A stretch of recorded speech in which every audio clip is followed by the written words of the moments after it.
We're at the United Nations office here in Nairobi, Kenya, where the second day of the South-South Cooperation Expo is coming to an end. The umbrella topic of the day was building inclusive green economies. We saw solutions provided today that range anywhere from policymaking to the use of feed-in tariffs. Kenya was the country most often cited for having done this effectively. Initially, Kenyan residents were paying between 15 and 25 US cents per kilowatt hour for oil-fired emergency-powered generators.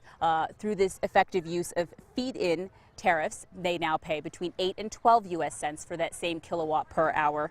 That's about a savings of 50%, and this is important because they now have the option to invest that money in a renewable energy source.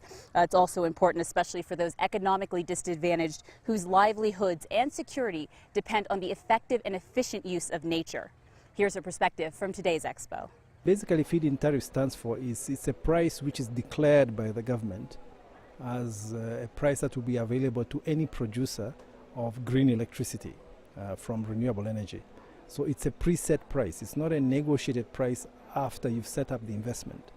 It's a preset price by the government, and whoever is able to generate electricity is paid that amount. So what that it does is that it encourages investors once that price is up, because they're sure that there is a market and there is a revenue stream that will come from their investment.